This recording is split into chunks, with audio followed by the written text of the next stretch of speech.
Welcome back to Under Baobab Skies. Tonight, we delve into the hidden truths of the Ife Bronze Foundry and the kingdom that cast its spirit in metal. The fire was not just for melting ore, it was for shaping memory. In the ancient city of Ife, somewhere between the red clay and the whispering groves, artists once worked beside sacred altars, sweating beneath the gaze of kings and ancestors. Theirs was a world of molten secrets, where a mask was not just a face, but a spirit preserved. As we journey through time, we find ourselves standing at the threshold of a realm where art transcends mere craftsmanship. Here, in the heart of Yorubaland, the very air thrums with the echoes of ancient incantations and the rhythmic clang of hammers on bronze. The Ife Bronze Foundry was not simply a workshop. It was a crucible of culture, a nexus where the tangible and intangible intertwined in a dance as old as creation itself.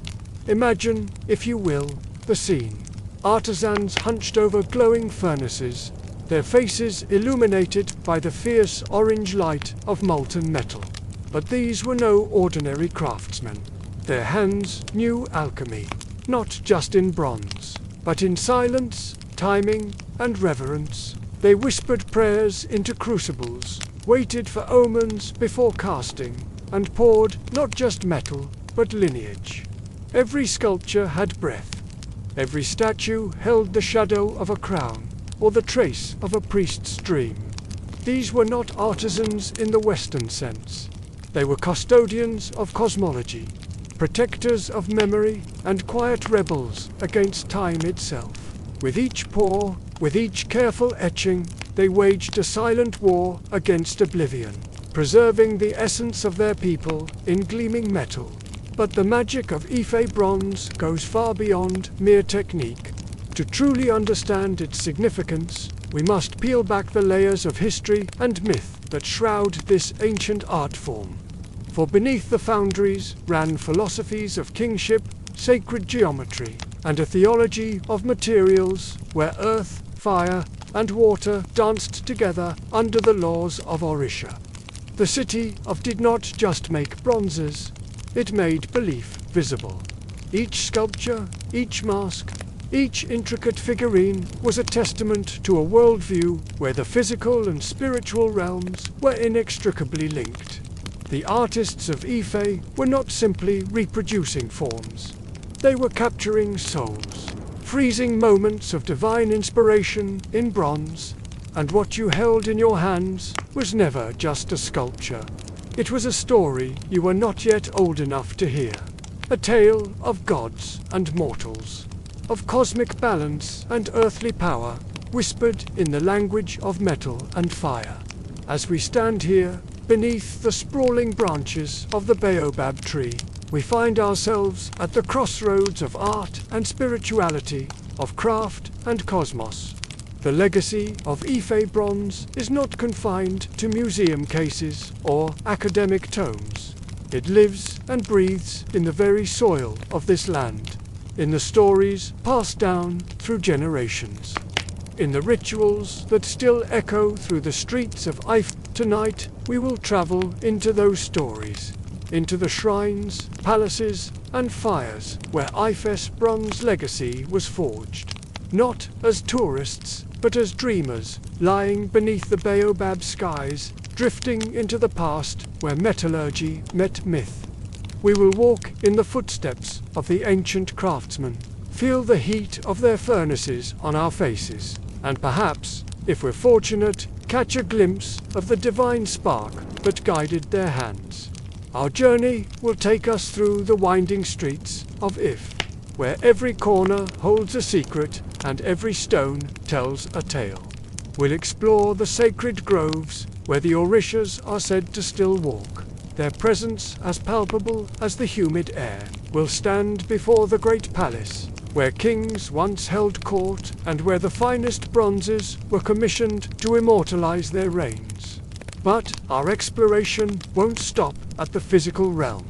We'll delve into the intricate cosmology that underpinned the creation of these masterpieces.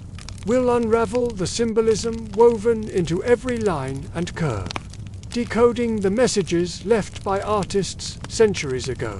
From the serene faces of the Oni to the fierce visages of warrior kings, each piece tells a story of power, spirituality, and the eternal dance between the seen and unseen worlds. As we embark on this journey, remember that we are not merely observers. We are participants in a living tradition, a continuum of creativity and spirituality that stretches back millennia. The fire that burned in the ancient foundries of Ife still flickers in the hearts of artists and dreamers today, a testament to the enduring power of human imagination and the indomitable spirit of a people. So lean back, dear listeners, and let the whispers of the baobab leaves carry you into the heart of Ife's bronze legacy. For in these tales of metal and myth, we may just find reflections of our own stories, our own quests for meaning and permanence in a world of constant change. Welcome to a night of wonder, of mystery, and of timeless beauty. Welcome to the world of Ife bronze, where every sculpture is a doorway to the divine, and every story is an invitation to explore the depths of human creativity and spiritual connection. In the heart of ancient Ife, a rhythm pulsed through the air, not the gentle beat of drums or the melodic chant of prayer, but the harsh, primal clang of metal striking metal. This sound echoed through hidden compounds, reverberating off walls that shielded sacred work from prying eyes. Here, in the shadows of medieval Africa, artisans toiled not merely as craftsmen, but as sculptors of destiny. Their hands, calloused and scarred, shaped more than bronze, they forged the very essence of kingship and spirit. The Foundry was no ordinary workshop. It was a crucible of body and soul, a place where the physical and spiritual realms collided in a shower of sparks and molten metal. To step inside was to enter a world apart, where the rules of everyday life held no sway. Here, in this sweltering chamber of creation, you would find yourself tested beyond measure. As you cross the threshold, the heat hits you like a wall. The air shimmers, thick with the breath of fires that never sleep. Brick kilns loom in the gloom, their bellies glowing with an infernal rage. The clay molds, buried for weeks in a ritual of patience and precision, are now exhumed with a mixture of reverence and dread. One false move, one moment of inattention, and weeks of back-breaking labor not to mention irreplaceable, sacred bronze would be lost forever. Your mouth goes dry, parched by air that seems to suck the very moisture from your body. Sweat beads on your brow, trickling down your arms in rivulets that make your grip on tools treacherous. As the fires roar higher, oxygen seems to vanish from the room, leaving you lightheaded and struggling for breath. Yet, all around you, the artisans endure. Their faces are masks of concentration, their bodies moving in a dance as old as time itself. But do not mistake their silence for ease. Here, in this sacred space, speech is forbidden. Even the slightest cough is seen as a disturbance of the spirits, a ripple in the delicate balance between the seen and unseen worlds. For this is no ordinary labor, is a divine act, a ritual passed down through bloodlines and guarded as fiercely as any family shrine. The air you breathe is thick with more than just heat. Powdered charcoal and fine sand hang suspended, clinging to your face and filling your lungs with each labored breath. Smoke rises in lazy spirals, forming shapes that some say carry messages from the ancestors themselves. Every object, every action in this space is imbued with meaning. The molds, lined with wax and shaped with wooden paddles and bare hands, take on the likeness of sacred beings, royal visages, and animals of spiritual significance. Nothing here is merely decorative, everything serves a higher purpose. To touch the bronze is to invoke the mighty god of iron, fire, and transformation. Each pore of the molten metal is a prayer, accompanied by whispered libations and gestures so subtle they might escape the notice of the uninitiated. Even the oppressive silence has weights, as though the very walls are listening, demanding reverence with every passing moment. You find yourself holding your breath as an artisan approaches a mold, his hands steady despite the blistering heat. The molten bronze flows like liquid sunlight, filling the cavity shaped like a Yoruba king's head.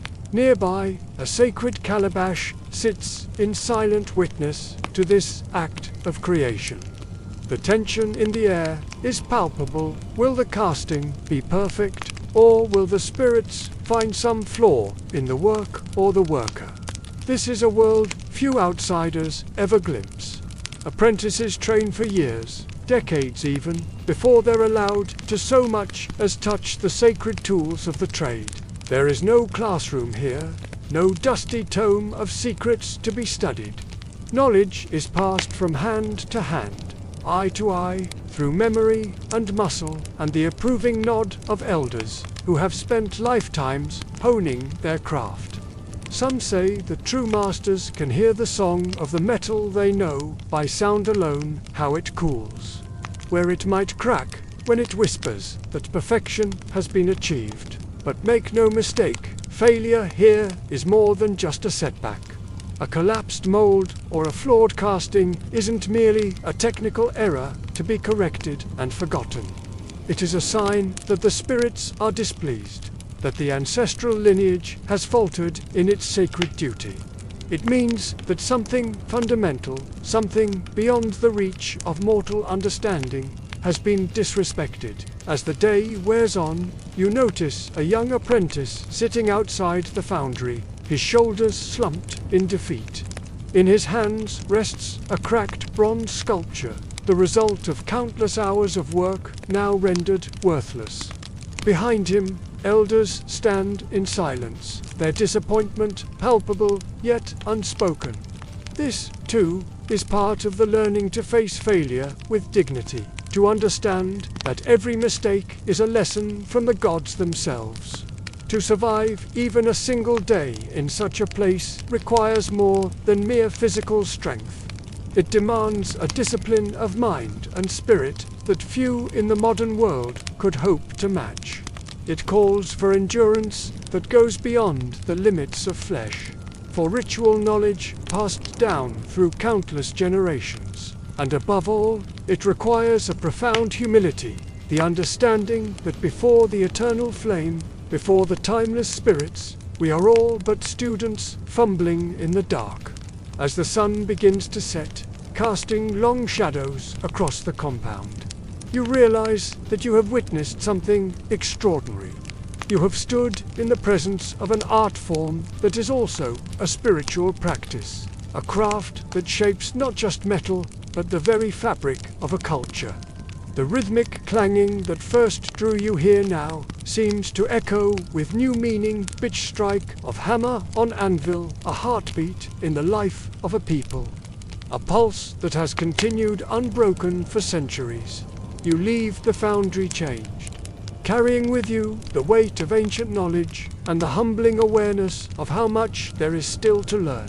The heat of the fires may fade from your skin, but the memory of this day will burn bright within you for years to come. For in the foundries of Ife, more than bronze is forged here. In the crucible of tradition and spirit, legends are born, and eternity itself is shaped by human hands. In the sacred foundries of medieval Ife, silence reigned supreme. Long before the furnace's heat was stoked, a hush descended upon the artisans, a covenant as old as the craft itself. This wasn't mere focus, it was survival. The bronze, they believed, would yield only two hands, pure in intention, clean in spirit, and silent in their labor. As dawn broke over the ancient city, the foundry came to life with a whisper. Artisans moved with practiced grace, their bare feet padding softly on the earthen floor. Before they dared touch the molten metal, they washed, not just their hands, but their very souls. Before shaping wax into the likeness of kings and ancestors, they fasted, emptying themselves to become vessels for creation. The process we now call lost wax casting was, to these master craftsmen, a sacred rite. Beeswax, soft and pliable, was sculpted with a precision that bordered on divine geometry. Each curve, each line, each minute detail was imbued with meaning. The wax forms, be they of warriors, deities, or revered elders, were then lovingly coated in layers of fine clay, left to dry under the watchful eye of the sun. As the clay hardened, so too did the resolve of the artisans. They knew that timing was everything. A moment's hesitation, a degree's difference in temperature, and all could be lost. But here, in Ife, failure was rare. For this wasn't just metallurgy, it was memory work, a bridge between the tangible and the spiritual. The forge itself stood as a testament to this duality. No ordinary workshop, it was a shrine where the mundane met the divine. Clay ovens, blackened by years of devoted use, stood sentinel beside intricately carved totems and smooth prayer stones worn by countless supplications. Apprentices moved through this sacred space with reverence, their bodies bare to the elements, not from lack, but from belief. To create, they knew, one must be vulnerable to both fire and spirit. Even the tools carried the weight of history. Tongs, passed from elder to apprentice, weren't mere instruments, but conduits of legacy. Each dent, each worn grip, told a story of crowns forged for Onis, of memorials cast for fallen heroes. To hold these tools was to feel the pulse of generations, to understand that what you shaped would, in turn, shape you. As the day wore on, the foundry's rhythm deepened. Prayers, sometimes whispered, sometimes sung, mingled with the hiss of molten metal and the soft thud of hammers. The artisans moved in a dance as old as time, each step, each gesture a part of the greater ritual. They knew that to sculpt a ruler was to cultivate discipline within oneself. To hammer a god was to offer a piece of one's soul. Many of these craftsmen were born into their calling, inheriting not just skill but sacred duty. It wasn't a profession one could easily abandon. Some whispered of unfinished bronzes haunting dreams, of spirits that followed those who dared to leave. Others simply carried knowledge too precious, too dangerous to let slip away secret formulas for alloys that sang. The precise moment when wax yields to metal, the arcane art of making bronze breathe. As twilight painted the sky in hues of amber and indigo, the most revered ritual began. In rare, hallowed moments, an artisan would be granted the right to cast a mask. These weren't mere decorations, but portals to the spirit world, channels for ancestral wisdom, vessels of protection. The chosen one would fast for days, sleeping in the forge, dreaming through fire, preparing body and soul to shape something eternal. If a casting cracked, it wasn't called a mistake, it was a rejection. The bronze had spoken, revealing a discord in the cosmic order. Perhaps an artisan's mind had wandered, or a vow in the lineage had been broken. With solemn ceremony, the failed piece would be buried, sometimes with offerings, its existence never to be spoken of again. This was the essence of the Ife Bronze Foundry, a crucible where metal and spirit fused, where silence spoke louder than words. It wasn't the heat that would break you, though it blistered skin and seared lungs. It wasn't the labor, though it demanded every ounce of strength. It was the depth of silence required, a stillness that few could fathom, a devotion that burned hotter than any earthly flame. For in this sacred space, it was never just about the bronze. It was about what the bronze was willing to reveal if you listened with your entire being. Each pour, each cool, each polish was a conversation with the ancestors, a negotiation with the elements, a prayer cast in metal. As night fell and the fires dimmed, the artisans would step back, their work complete but their vigil unending. In the soft glow of dying embers, they would gaze upon their creations' faces of kings emerging from formless metal, warriors frozen in eternal vigilance, deities captured in bronze, yet somehow more alive than ever. And in that moment, as the last whisper of steam rose from cooling molds, they understood.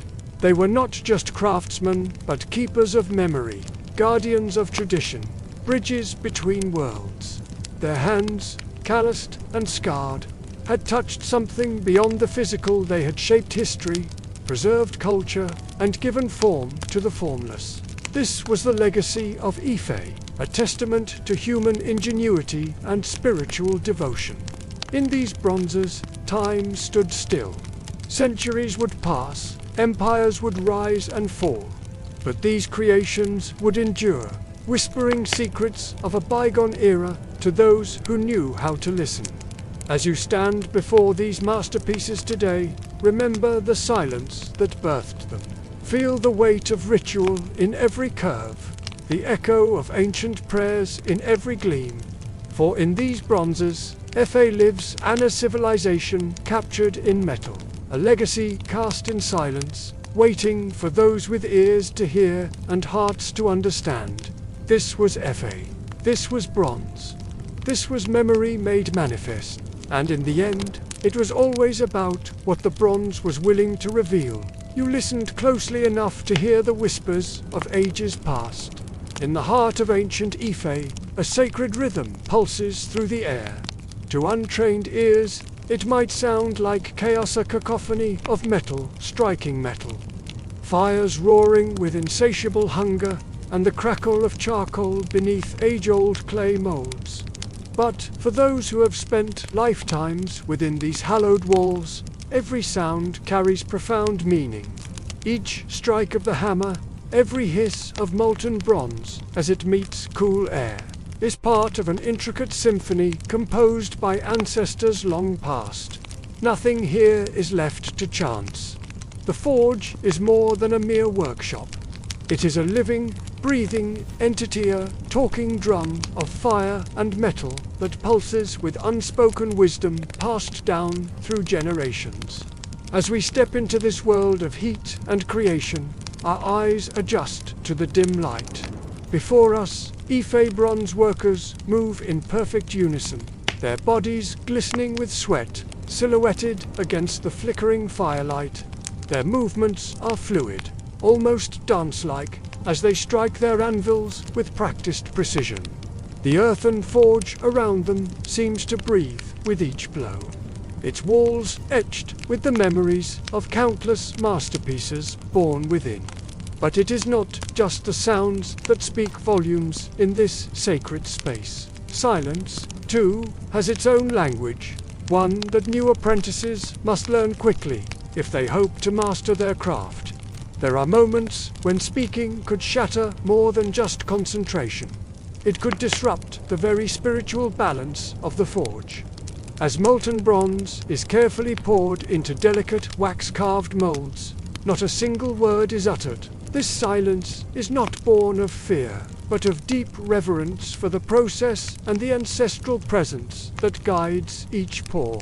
The workers understand that a single misstep, a word spoken too soon, could cause the mold to crack, ruining hours of painstaking work.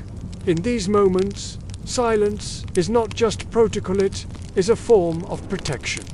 A shield against unseen forces that could interfere with their sacred task. These unspoken laws of the forge are not written in any book or carved into any tablet.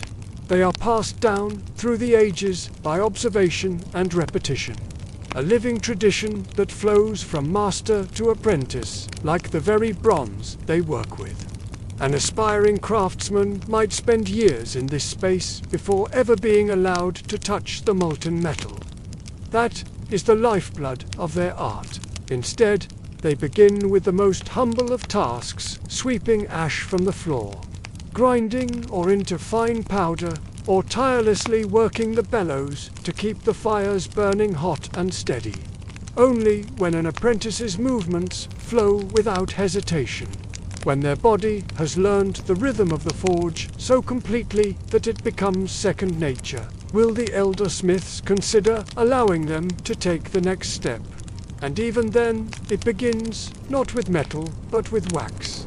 Under the watchful eye of a master, a young apprentice carefully carves a simple figure by torchlight. Around them, centuries-old tools line the walls, alongside intricate carvings of Yoruba deities who silently observe this timeless ritual of passing knowledge from one generation to the next. This training is far more than a technical exercise. It is a spiritual discipline, a way of connecting with the divine through the act of creation. The forge keeps its own time, unmarked by clocks or calendars. Instead, the day is measured by a cycle of rituals as old as the city itself. Before the first light of dawn breaks over the horizon, the sacred fire is lit, its flames reaching towards the heavens. As the sun climbs higher, the air fills with the mid-morning hammer chanter, rhythmic percussion that echoes through the streets of Ife, announcing that the day's work has truly begun. When the sun reaches its zenith, a hush falls over the forge. This mid-afternoon silence is a time for reflection, for communing with the spirits that guide their hands. And as twilight paints the sky in shades of orange and purple, offerings are made to Ogon, the revered god of iron and metallurgy. In some corners of Ife, it is whispered that Ogon does not simply bless the tools of the trade. He dwells within them, his essence infusing every anvil and hammer with divine purpose. Each strike becomes an act of worship, each finished piece a testament to the god's enduring presence. It is from this sacred crucible of fire, sweat, and devotion that the bronze figures of Ife emerge. Their faces bear the quiet dignity of kings, eyes gazing into eternity with serene wisdom. Warriors stand frozen mid-breath, muscles taut with potential energy that seems ready to spring into action at any moment. Women are adorned in divine calm, their features a study in grace and strength. These are more than mere works of art. They are the voice of the forge, made permanent silent storytellers that will speak of Ife's greatness long after those who created them have returned to the earth. Though these bronzes utter no words, they whisper truths that every worker in the forge knows deep in their bones. That silence has power, that sweat is a form of prayer, and that in the rhythmic dance of hammer and anvil, the story of a people is told. Each piece that emerges from the mold is a victory, not just of skill, but of spirit, a tangible link between the mortal and the divine. As the day draws to a close, we witness a moment of profound reverence. An Ife bronze head is carefully uncovered from its clay mold, steam rising in delicate tendrils as it meets the cool evening air. Nearby, artisans kneel in silent prayer, their faces bathed in the warm glow of the setting sun. This is not a moment of triumph or celebration, but one of quiet awe. For in this sacred battleground of heat and memory, where metal becomes myth, every creation is a miracle, a testament to the enduring power of tradition and the unbreakable bond between craftsman and craft. The Ife Foundry is no place for untrained hands or careless words. It is a crucible where the raw materials of earth and fire are transformed into vessels of cultural memory and spiritual significance. Here, in the interplay of light and shadow, in the dance of flame and metal, the very essence of Ife culture is distilled and preserved for eternity. As we leave this hallowed space, our minds filled with the rhythms and rituals we have witnessed. We prepare to delve even deeper into the heart of Ife's sacred traditions, for beyond the walls of the forge, another realm of power and mystery awaits us. In our next journey, we will walk in the footsteps of the sacred kings of Ephathos, chosen few who tread the precarious path between the world of gods and the realm of men. Their story is intricately woven with the bronzes we have seen born today. A tale of divine right, an earthly responsibility that has shaped the destiny of a people for countless generations. If the furnace was the beating heart of the Ife Bronze Foundry, then the Oni of Ife was the soul that gave it meaning. The monarchs of this ancient kingdom did not merely reign, they embodied divine purpose. Their rule was more than political. It was spiritual choreography, a quiet performance shaped by bloodline, ritual, and the echo of gods who walked the earth in human form. To be Oni was to carry the unbearable weight of legacy. He was said to be descended directly from Odadua, the first divine king who fell to earth in mist and mystery. And so, every Oni sat on a throne carved from both limestone and myth. His voice was law, but his silence often said more. When the artisans hammered bronze into immortality, they did so under his watchful eye. When priests whispered incantations at the shrines, they did so in the shadow of his palace. The Oni's appearance alone inspired reverence. Draped in fine indigo-dyed cloth, wrapped in coral beads, and crowned with headgear shaped like a flame of brass, his presence was both regal and otherworldly. People said he moved like time itself, slow, deliberate, and impossible to ignore. His every gesture carried the weight of centuries, each step a reminder of the divine lineage that flowed through his veins. A still shot of the Oni of Ife, seated under a royal canopy. Coral beads glisten against dark skin, bronze staff in hand, limestone palace pillars behind him, and sacred birds perched on rooftops. The image captures the essence of his power, a living bridge between the mortal realm and the world of spirits. Even his breath had protocol. To approach him meant prostration. To speak his name aloud required titles that looped like poetry. The one who commands rainfall, descendant of the sky-fallen, keeper of bronze blood. These were not mere honors, but incantations that reinforced the cosmic order with every utterance. In the presence of the Oni, time seemed to slow. The air grew thick with the weight of history and expectation. Courtiers moved with exaggerated care, their eyes downcast, their movements a choreographed dance of deference. For to look upon the face of the Oni without permission was to risk being blinded by divinity itself.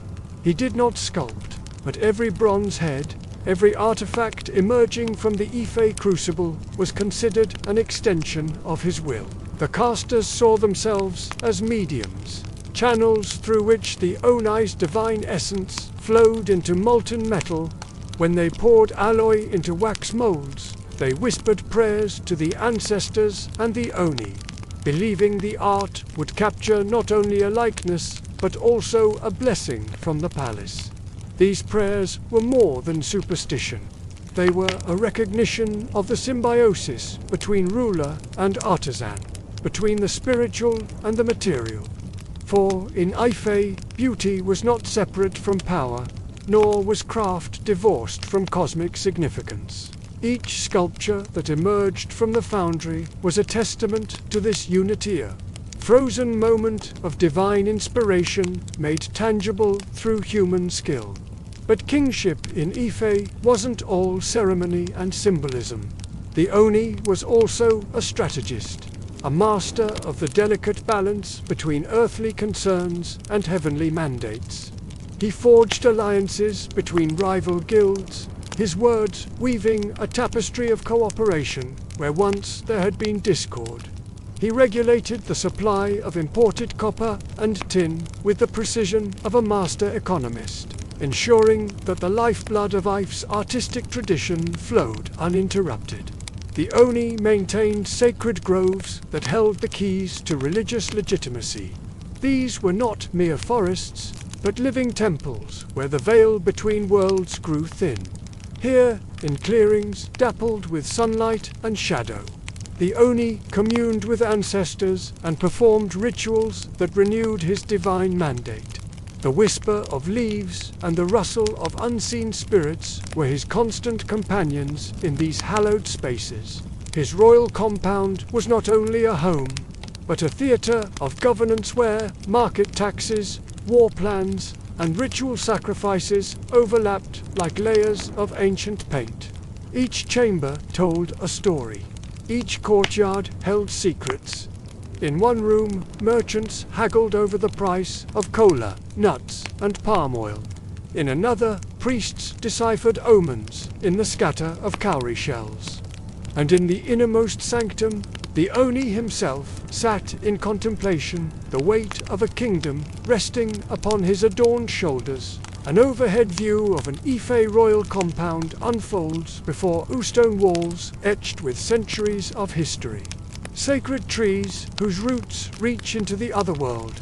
Artisan courtyards alive with the rhythmic song of hammers on bronze. Cloaked messengers move between rooms lit by lantern fire, their footsteps echoing with urgency and purpose. This is not just a palace, but the beating heart of a civilization. In times of unrest, it was the Oni who danced in trance to restore cosmic balance. His body became a vessel for divine energy, his movements a living prayer that bridged the gap between heaven and earth. Adorned in sacred regalia that sparkled with cowrie shells and glinted with gold.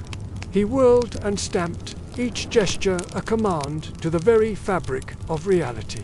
The people watched in awe as their king became something more than human, something less than God. They saw in his dance the story of creation, the struggle against chaos, the triumph of order. And as the Oni's feet pounded the earth, they felt the tremors of renewal shaking the very foundations of their world. In times of celebration, it was he who led the masquerade, disappearing behind a veil of ivory, feathers, and spirit. The Oni ceased to be a man and became a living embodiment of myth. His mask, carved by the most skilled hands in the kingdom, transformed him into a being of legend, part ancestor, part deity, wholly mesmerizing. As he moved through the streets, followed by a procession of drummers and singers, the boundaries between past and present blurred. Children gaped in wonder, elders nodded in solemn recognition. For, in the Oni's masked dance, they saw the continuity of their culture, the unbroken thread that connected them to the dawn of time. He was more than king. He was the mirror of the gods, a living reflection of divine will made flesh. In his eyes burned the fire of creation. In his hands rested the power to shape destiny. The Oni stood at the crossroads of worlds, a guardian of ancient wisdom and a harbinger of future glories. To understand the Oni was to grasp the very essence of Ife's greatness. For it was under his gaze that mere copper and tin were transformed into works of timeless beauty. It was his breath, heavy with the weight of tradition, that fanned the flames of creativity in the hearts of artisans. Without the Oni, the bronze was mere metal cold, lifeless, bereft of meaning. But with him, it became sacred time captured in alloy, a testament to the enduring power of divine kingship. Each sculpture that emerged from the foundries of Ife carried within it a spark of the Oni's essence, a fragment of eternity frozen in bronze. And so, as we contemplate the legacy of Ife's artistic genius, we must remember that it was not born in isolation. It was shaped by the gaze of a monarch who ruled not by decree alone, but by divine proximity. The Oni's presence infused every aspect of life in the kingdom, from the grandest rituals to the smallest daily tasks. In the end, it is this fusion of the sacred and the mundane, the celestial and the earthly, that gives Ife's art its enduring power. For in each curve of a bronze head, in each delicate line etched into metal, we see not just the skill of the artist, but the reflection of a civilization that dared to bridge the gap between gods and mortals. The legacy of the Oni lives on, not just in museums and history books, but in the very soul of a people who remember what it means to be touched by divinity. And as long as there are those who gaze upon the bronzes of Ife with wonder, the spirit of the Oni eternal, majestic, impossibly ancient, yet forever new will continue to inspire and awe. A testament to the enduring power of art and kingship intertwined.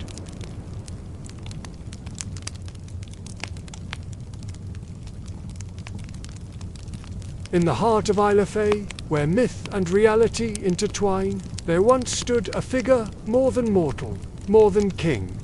The Oni of Ife, a living bridge between heaven and earth, embodied the very essence of divine authority and ancestral wisdom.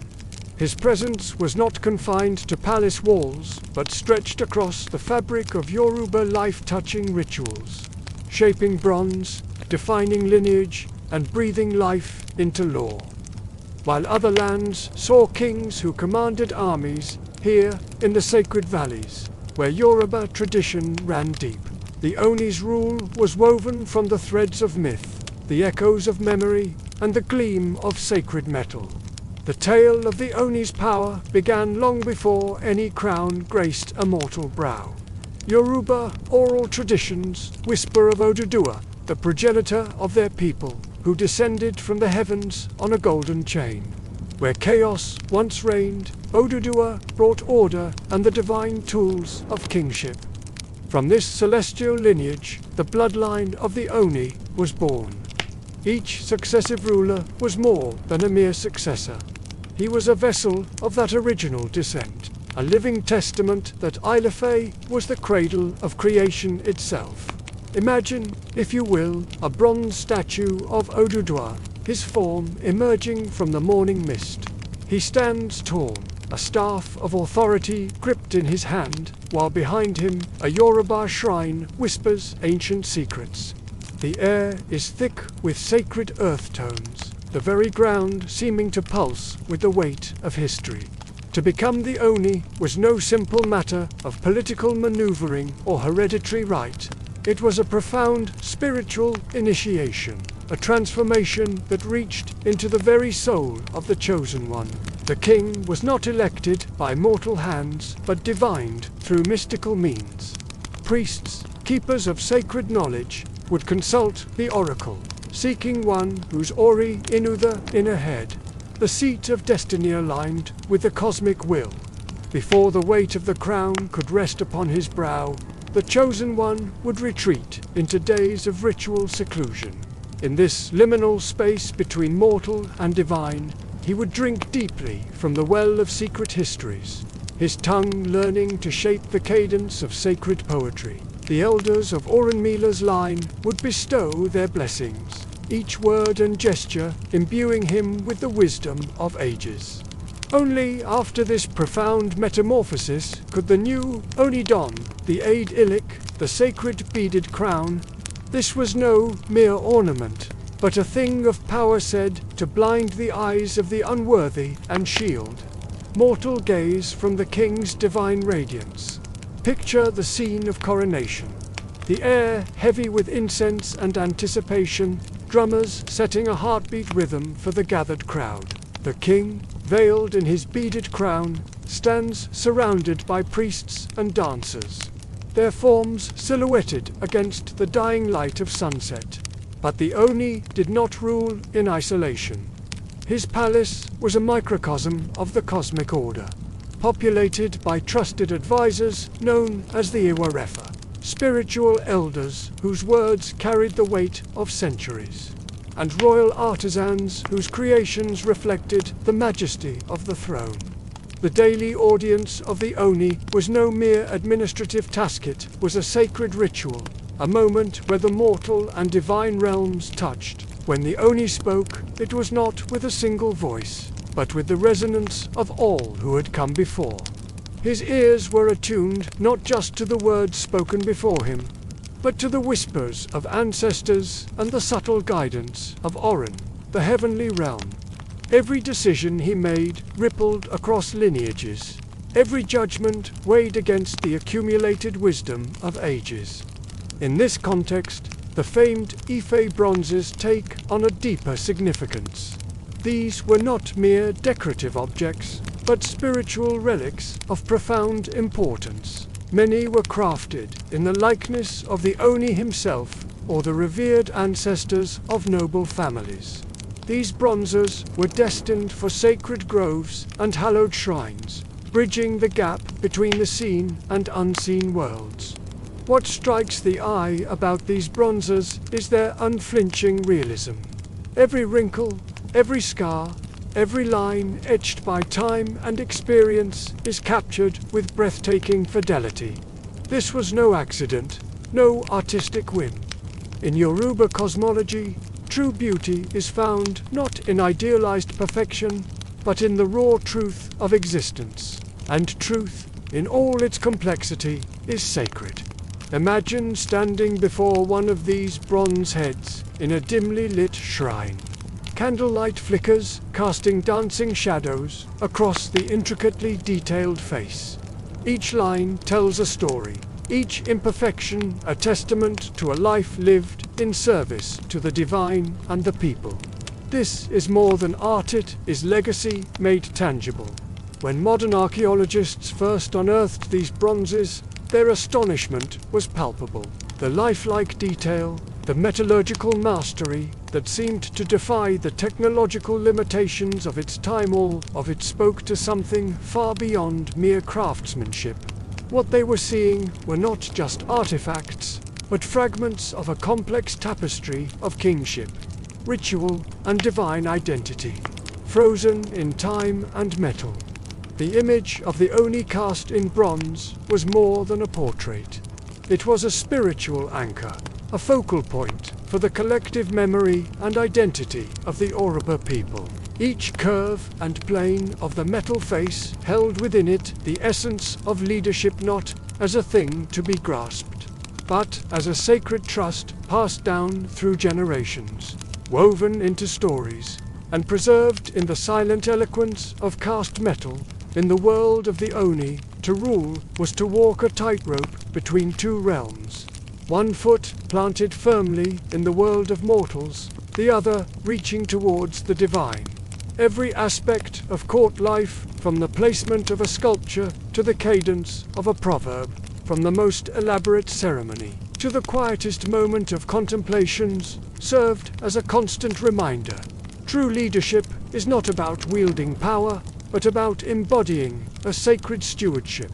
It is a mantle passed from ancestor to descendant, a story told and retold, a legacy cast and recast with each generation. As we stand at the threshold of this ancient world, a question beckons us deeper. Shall we step into the shadow of mystery that still confounds the brightest minds of our age? For there is a riddle cast in metal that has yet to be fully unraveled. The secret of Ife's lost wax bronze casting technique. Modern metallurgists and master craftsmen alike have tried to replicate the exquisite detail and flawless execution of these ancient bronzes. Yet something eludes them, a whisper of technique or touch of divine inspiration that refuses to be captured by our modern understanding. What was it that the artisans of Ife knew? What confluence of skill, spirituality, and inherited wisdom allowed them to create works that still leave us in awe? Perhaps the answer lies not just in the metal itself, but in the very fabric of the society that produced it. A world where art was not separate from spirituality, where the act of creation was a form of prayer. and where the hands of the craftsman were guided by the whispers of ancestors. In the court of the Oni, every object, every gesture, every word was imbued with layers of meaning, seen and unseen, spoken and unspoken. As we contemplate the enigma of these bronzes, we are reminded that some mysteries are not meant to be solved, but to be lived. They stand as testament to a time when leadership was not just about governing a people, but about maintaining the delicate balance between earth and sky, between the tangible and the intangible. In the end, the story of the Oni of Ife is more than a tale of ancient kingship. It is a reminder of the profound interconnectedness of all things, power and responsibility, art and spirituality, the individual and the collective. It challenges us to look beyond the surface, to seek the sacred in the everyday, and to recognize that true legacy is not what we leave behind, but what we pass forward. As the sun sets on our journey through the courts of Ife, we are left with a question that echoes across centuries. In our modern world, have we lost touch with this deeper understanding of leadership and legacy? Or does the spirit of the Oni still whisper to us, calling us to see the divine in the human, the eternal in the fleeting, and the profound responsibility that comes with power? The bronze faces of Ife watch us silently, their eyes holding secrets yet to be fully understood. In their gaze, we find not just a window to the past, but a mirror reflecting our own quest for meaning, identity, and connection to something greater than ourselves. As the molten bronze cools, a face emerges, not just any face, but a mask of power etched into the collective memory of a people. The artisans of Ife, their hands guided by priestly wisdom and royal patronage, did not create merely to impress. Their craft was an act of anointing, of protection, of whispering ancient secrets through metal. In this final segment of our journey, we step into a realm where kingship and sculpture intertwine, where sacred bronzes transcend art to become spiritual instruments of rule. The Oni of Ifat, once king, priest, and mediator, did not commission these bronzes as mere decorations. He participated in a sacred cycle of divine renewal, where bronze heads marked the passage of royal deaths, celebrated royal births, and aligned with cosmic forces. In Ife cosmology, the human face was revered as the seat of Oritha in a head, the very essence of one's destiny. To capture a ruler's likeness in metal was to preserve and elevate that destiny for eternity. Look closely at these bronzes, and you'll notice subtle striations along the cheeks. Once thought by scholars to represent scarification, these lines hold deeper meaning. Among Yoruba priests, they mirror ritual energy, paths maps of inner and outer power etched into metal. Each line serves as a reminder that kings were not simply chosen, but marked by gods, ancestors, and the very essence of iron itself.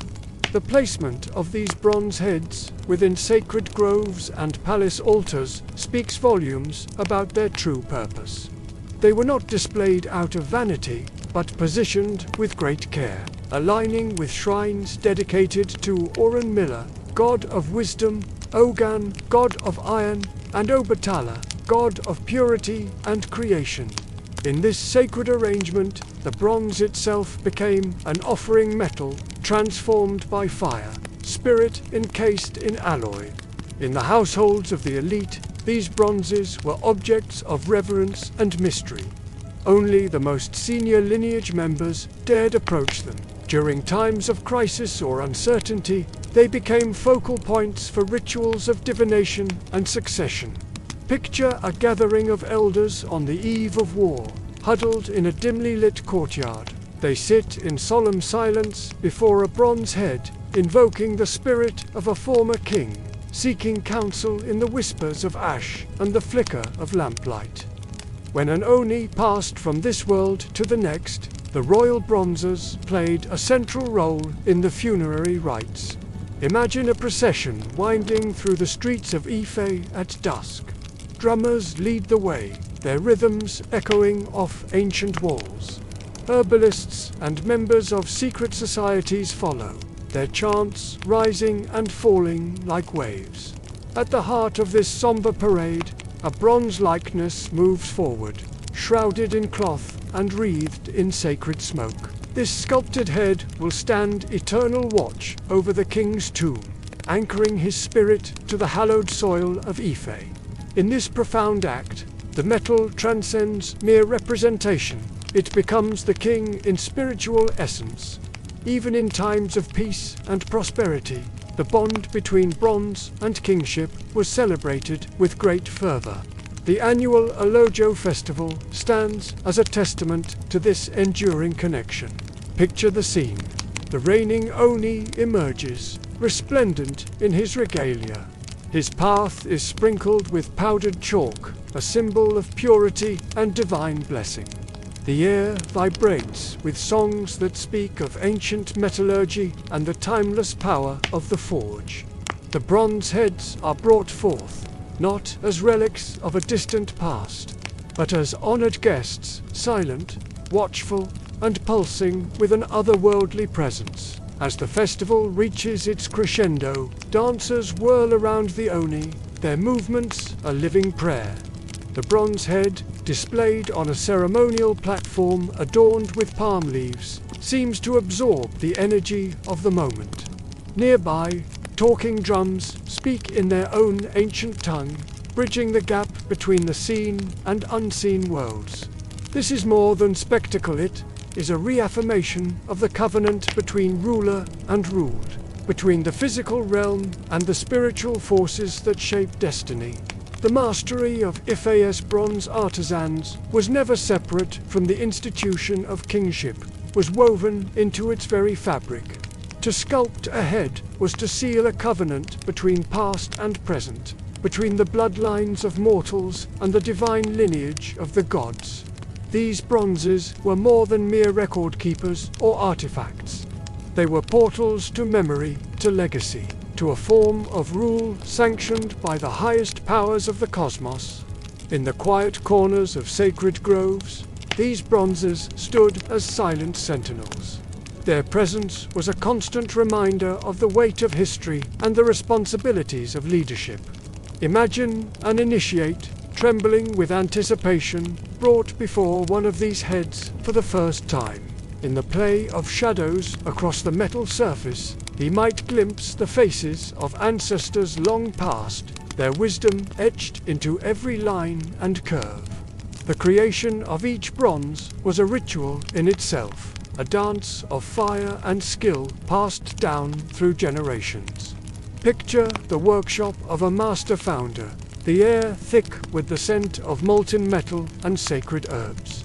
Apprentices move with practiced precision, their actions guided by traditions older than memory.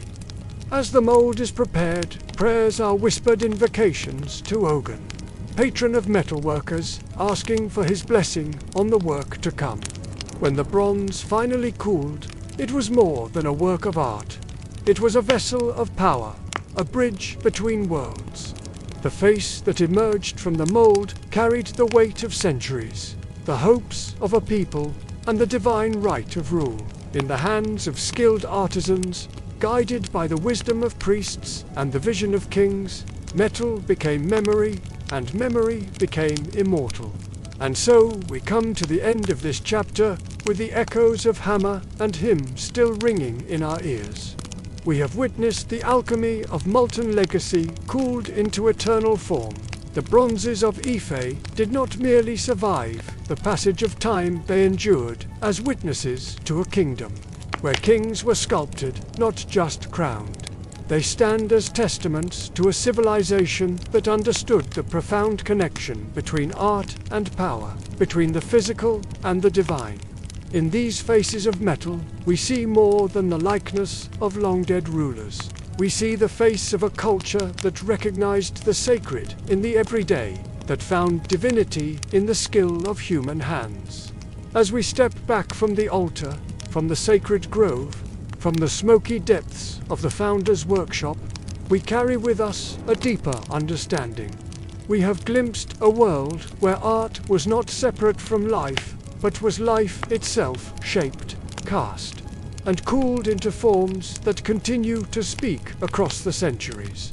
In the heart of ancient Efe, a civilization's legacy was forged, not just in bronze, but in the very essence of spirit and science intertwined. As we delve into the mystery of lost bronze techniques, we uncover a world where metal breathed with life, where artistry defied the boundaries of time and technology. Picture, if you will, a finished Ife head emerging from the crucible of creation, polished, regal, alive. This was no mere sculpture, but a memory frozen in time, a testament to methods so advanced they continue to baffle scientists to this day. As we shift our focus from the hammer and the throne, we enter a realm where technique itself became the sovereign ruler, defining a civilization through mysterious, masterful bronze casting. Modern metallurgists, their eyes wide with wonder, have declared these works technically more sophisticated than anything seen in Europe at the time. And who could blame their astonishment? The Ife bronzes stand as silent sentinels of a lost art, their surfaces unmarred by tooling marks, devoid of seams, free from reworked flaws. Instead, they present us with smooth cheeks that seem to glow with inner warmth, flared nostrils that appear to draw breath, and elaborate hairstyles rendered with such exquisite detail that one could count individual braids. How, we ask ourselves, could such perfection be achieved in an age before precision instruments and computer-aided design? The answer lies hidden in the whispers of time, in the lost wax casting process, an ancient technique, yes, but one that in Ife's hands transcended mere craft to become an art form bordering on alchemy. Imagine the scene. A sculptor, hands steady with generations of inherited skill, shaping an entire piece in beeswax. Every minute detail, every curve and line, born from fingers guided by both expertise and inspiration. Once complete, this wax masterpiece would be enveloped in layer upon layer of fine clay, each applied with reverent care. The mold, now hardened, faced its fiery crucible. As flames licked at its surface, the wax within melted away, leaving behind a perfect negative spacer void waiting to be filled with destiny. And then, the moment of truth, molten bronze, glowing with the fury of creation, would be poured into this emptiness. Liquid fire transmuted into legacy, each pour a sacred act of transformation. But here, dear listeners, is where the true magic of Efe reveals itself. For these molds were more than mere vessels of technical perfection. They were conduits of spiritual guidance. Close-up of beeswax figure being carved by focused Yoruba artisan under lamplight, symbolizing spiritual intention. In the flickering light of ancient workshops, rituals would be performed before the casting began. The air would grow thick with anticipation and reverence. And then, as the wax was sealed within its clay cocoon, a hush would fall. No word could be spoken, for silence was the language of creation. Some elders, their eyes gleaming with ancestral knowledge, speak of how the mold itself possessed memory. It would remember your thoughts during that sacred silence, and, should doubt creep into your mind, should your faith in its power waver for even a moment, the cast would be ruined. This was art born not just of skill, but of unwavering belief.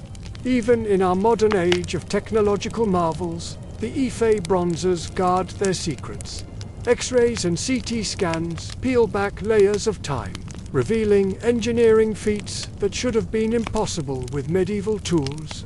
Internal support channels, invisible to the naked eye, prevented bubbles from marring the final form. Hidden clay pins ensured even cooling, preserving the integrity of each delicate feature. Tiny trickles of alloy speak of temperature control, so precise it seems to defy the laws of physics. Consider, if you will, one particular masterpiece, an Ife king adorned with a beaded crown. Within this regal visage lies a marvel that continues to confound modern craftspeople. The eyelids, rendered in bronze, so thin that even our most advanced machinery struggles to replicate it. Yet here it stands, a testament to what human hands can achieve when guided by something greater than mere technical skill. CT scan animation of ancient Ife head revealing internal casting complexity with bronze veins and core pins. As we gaze upon these wonders, we must confront a truth that shook the foundations of European understanding. When visitors from across the sea first laid eyes on the bronzes in the early 20th century, their minds reeled. Surely, they reasoned, these could not be of African origin. They called it a hoax, insisted it must be Portuguese, anything but native. Yet Ife stood firm, its oral traditions unwavering. These bronzes, they insisted, came from within, from spirit, not school. And herein lies the true mystery that continues to captivate us. How did skill, silence, and spiritual belief merge to create metallurgy so refined that it still escapes reverse engineering? Perhaps the answer lies not in the realm of science alone, but in the power of belief itself. A faith so complete, so all-encompassing, that the very fires of creation bowed to the sculptor's will. Traditional Yoruba blacksmiths performing precasting rituals near Sacred Grove, surrounded by bronze bells and elder statues. As we stand on the precipice of understanding, poised to delve deeper into the heart of the casting process, we find ourselves at the intersection of myth and metallurgy. Here, beneath the surface of red-hot molds, something profound took place. It was more than the fusion of copper and tin, it was the melding of the tangible and the intangible, the physical and the spiritual. In the sacred groves of Ife, where ancient trees whisper secrets to those who know how to listen, the air still thrums with the echoes of hammers and the hiss of molten metal. But listen closely, and you might hear something more: the soft murmur of prayers, the rustle of ritual garments, the collective breath held in anticipation of divine intervention. For in Ife, the act of bronze casting was not merely a craft, but a communion with forces beyond mortal comprehension. Each pour was a leap of faith, a moment when the boundaries between the seen and unseen worlds grew thin. The artisans of old understood that their creations were more than objects. They were vessels for the very essence of their culture, their beliefs, their connection to the cosmic order. As we continue our journey into the depths of this lost art, we must open our minds to possibilities that defy conventional wisdom.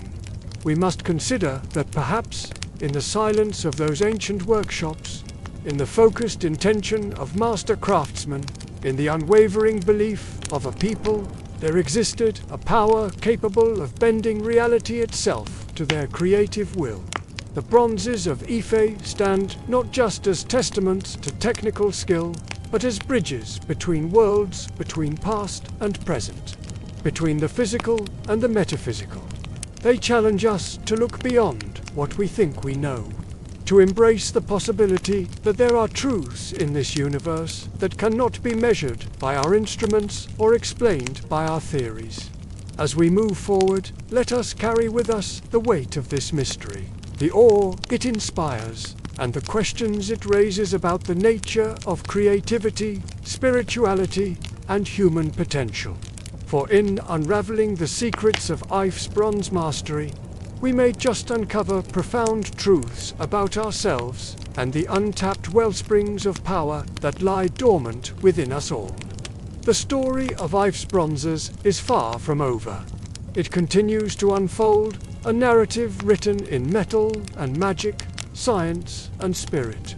And as we delve deeper into the heart of this ancient mystery, we invite you to join us on a journey that promises to challenge everything you thought you knew about art, history, and the boundless capabilities of the human spirit.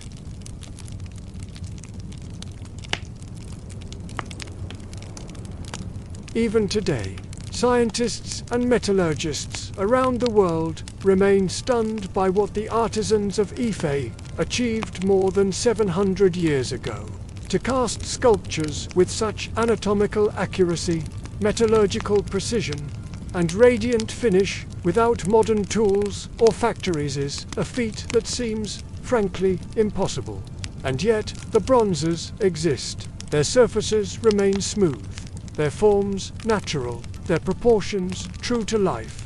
The burning question is, how? What techniques did the Ife master casters use that allowed them to create such fine detail? And why can't we replicate them even now? To begin answering this, we must go back into the belly of the Ife forge, not just the physical space of heat and smoke, but the intellectual and spiritual crucible where knowledge was guarded, tested, and refined. The bronze workers of Ife didn't simply cast metal, they summoned it. Every step from the clay modeling to the melting of alloys was governed by principles that were partly chemical, partly mystical. The lost wax technique was at the heart of this process. A wax model was created and then coated with a fine clay mix, dried and fired. The wax melted away, leaving a cavity that was filled with molten bronze. But in Ife, this technique wasn't just technical, it was symbolic. Imagine, if you will, a close-up of a wax face model held gently in an artisan's palm. The warm lighting reflects the fine details of cheeks, eyelids, and lips. As we watch, the scene shifts, and we see flickering firelight as molten bronze is poured into the mold. This visual transition captures the essence of the FA casting processor, delicate dance between precision and transformation. Each mold was treated almost like a living body. Mistakes weren't just flaws, they were spiritual disturbances. The workers operated in near silence, communicating with gestures, not words. Certain chants were only spoken before or after the casting, not during. Some artisans claimed to be guided by the whispers of the ancestors, who knew the temperature of the fire by instinct and could tell, from a single hiss of steam, whether a mold would crack. The crucible was more than a vessel, it was a threshold between worlds. And this is where the greatest mystery lies. Recent X-ray studies of Ife bronzes have revealed startling details. Hollow inner chambers that shouldn't have survived the heat, complex layering in the metal's composition, and even mineral traces that suggest temperature controls far beyond what was thought possible for the time. In modern labs, scholars replicate the lost wax method using digital thermometers and vacuum chambers, but their copies still lack the smoothness, the feel, the soul of the originals. Picture a modern scientist in a lab coat, examining an FA bronze head under extra. Now, juxtapose this image with a traditional Yoruba priest placing kola nuts before a shrine of Ogun, god of iron. This visual contrast speaks volumes about the gap between our modern understanding and the ancient wisdom that birthed these masterpieces. This tells us something profound, that Ife's casting technique was never just about tools or fire. It was about discipline, intuition, and inheritance. Skills were passed from father to son, but only after long tests of patience and silence. Some say a young apprentice would spend his first 7 years only sweeping the forge and observing, never touching clay or wax. Others whisper of secret alloys, combinations of tin, copper, and rare elements that were only spoken aloud under the full moon. The mystery of Ife bronze isn't only in what was made, but in how the knowledge was protected. The casting was never just a job, it was a sacred rite. and what we call lost techniques might simply be techniques that were never meant to be revealed in full. Unless one stood barefoot in the forge, smoke in their lungs, eyes trained by candlelight and sacrifice. As we delve deeper into the secrets of the Ife crucible, we begin to understand that the knowledge didn't just shape sculptures, it shaped kings. The bronzes were more than art. They were embodiments of power, spirituality, and cultural identity. Each piece carried within it the whispers of generations, the weight of tradition, and the spark of divine inspiration. Consider the meticulous preparation that went into each casting. Before the wax even touched the artisan's hands, there were rituals to perform, offerings to make. The selection of materials was not merely a matter of availability or quality, it was a dialogue with the earth itself. Certain clays were gathered only at specific times, under the watchful eyes of spiritual guardians. The wax, too, had its own law. Bees were not just insects, but messengers between realms. Their wax a bridge between the tangible and the ethereal. As the wax was shaped, so too was the destiny of the piece being formed. The artisans didn't see themselves as creators, but as conduits, channeling forms that already existed in the spiritual realm into physical reality. Their fingers moved with a grace that spoke of years of training, but also of something more, a connection to a higher purpose, a responsibility to their ancestors and to the gods themselves. The firing of the mold was a moment of intense focus and spiritual significance. As the wax melted away, it was said that the essence of the Pesit's ace, or life force, was sealed within the negative space. The molten bronze, when poured, was not just filling a void, but breathing life into a form that had been waiting to be born. This process required a level of heat control that still baffles modern metallurgists. How did the Ife artisans achieve such precise temperatures without thermometers or digital controls? Some scholars suggest that they used a combination of carefully selected fuels, strategically placed air vents, and an intuitive understanding of fire that has been lost to time. Others point to the spiritual aspect, arguing that the success of a casting was as much about the artisan's state of mind and spiritual purity as it was about technical skill. The pouring of the bronze was a moment of truth, a culmination of weeks, sometimes months, of preparation. Witnesses describe a hush falling over the forge, broken only by the crackle of flames and a low, rhythmic chanting of the master caster. As the molten metal flowed, it was said that the ancestors themselves guided its path, ensuring that every detail was captured, every line was true. But the process didn't end with the cooling of the metal. The finishing of an Ife bronze was an art form in itself. Artisans would spend days, even weeks, carefully removing any imperfections, polishing the surface to a mirror-like sheen. This wasn't just about aesthetic sight, it was about honoring the piece, about bringing out the inner light that had been captured in the metal. The result of this painstaking process was more than just a sculpture.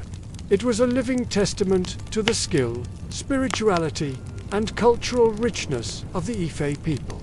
Each piece carried within it the echoes of ancient chants, the heat of sacred fires, and the touch of hands guided by generations of wisdom. As we stand before these bronzes today, we're not just looking at artifacts. We're witnessing the culmination of a process that blended science and spirituality, technique and tradition, in ways we're still struggling to comprehend. The secrets of the Ife crucible remain elusive, not because they've been lost, but because they were never meant to be fully grasped by those outside the sacred circle of initiates. In our modern world of mass production and instant gratification, the Ife bronzes stand as a reminder of what can be achieved when art is approached not just as a craft, but as a calling. They challenge us to reconsider our understanding of technology, to recognize that true mastery comes not just from tools and techniques, but from a deep connection to one's culture, spirituality, and place in the world. As we continue our exploration of IFE's legacy, we're not just unraveling the mysteries of ancient metallurgy. We're peeling back the layers of time to reveal a world where art was inseparable from life, where every creation was an act of devotion, and where the boundaries between the physical and spiritual realms were as fluid as molten bronze. The secrets of the Ife crucible may never be fully revealed, but in seeking to understand them, we open ourselves to a deeper appreciation of the power of human creativity and the enduring mystery of artistic genius. In the heart of ancient Ife, the bronze heads stood not as mere artifacts behind glass, but as living guardians of tradition. These were not ornaments to be admired from afar, but sacred vessels of power, summoned only in moments of great significance. Picture, if you will, the great courtyard, where these bronzes emerged during royal coronations, rituals of renewal, and times when the very fabric of the kingdom trembled. They were more than art, they were the silent judges of kings, the keepers of memory, and at times, the harbingers of warning. Each bronze head carried within it the essence of both mortal and myth. Their serene countenances, lips sealed in quiet contemplation, eyes lowered in eternal wisdom, spoke volumes of the weight of rulership. For in the Yoruba tradition, the ideal Oba, or king, was not one who proclaimed his greatness with boisterous words. No, true power resided in restraint, in the measured cadence of a voice that could command with a whisper. The bronze heads embodied this ideal, their steady gaze a constant reminder of the balance a ruler must maintain. Some scholars argue these heads were idealized portraits of royal ancestors, while others see them as masks of authority, placed strategically beside thrones to remind living rulers of the legacy they must uphold. But regardless of interpretation, their presence was undeniable, their influence profound. Insert culturally specific CapCut prompt. Yoruba king, seated in full regalia with bronze heads beside him, lit by low golden light. In the background, an elder priest recites incantations beneath a royal umbrella. Imagine now, a new king, resplendent in his coronation finery, approaching these bronze sentinels. His legitimacy, his very right to rule, hung in the balance of their silent judgment. He would kneel before them, humbled by their ageless gaze. With trembling hands, he would offer kola nuts, their bitterness a metaphor for the challenges of leadership. A chicken, its blood spilled in sacrifice, would stain the earth, a reminder of the weight of decisions that could mean life or death for his people. And then ... silence. The assembled chiefs and diviners would hold their breath, watching for signs. Did the wind suddenly stir, rustling leaves like whispered counsel from beyond? Did sunlight catch the bronze at just the right angle, making it shimmer with an otherworldly gleam? These were the ways the ancestors spoke, granting their approval or withholding their blessing. But the bronzes were not always benevolent guardians. They could serve as warnings, their presence or absence a barometer for the spiritual health of the kingdom.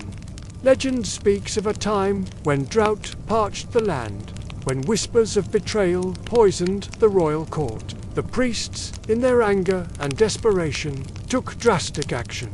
They removed the sacred heads from their place of honor, secreting them away in the depths of the forest.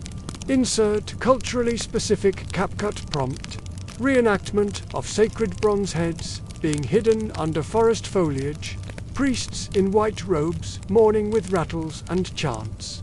Slow transition to sunrise over a misty shrine. Within a week, so the tale goes, the king fell ill. His voice, once strong and commanding, withered like sun-baked clay. The kingdom itself seemed to wilt. as if the very absence of the bronzes had torn a hole in the fabric of reality. Only when the heads were returned, with elaborate rites and heartfelt contrition, did balance begin to restore itself. The king's voice returned, the rains came, and the whispers of treachery faded like mist in the morning sun. This was the true power of bronze in Ife. It was not a passive material, not mere decoration. Bronze held memory. It held judgment.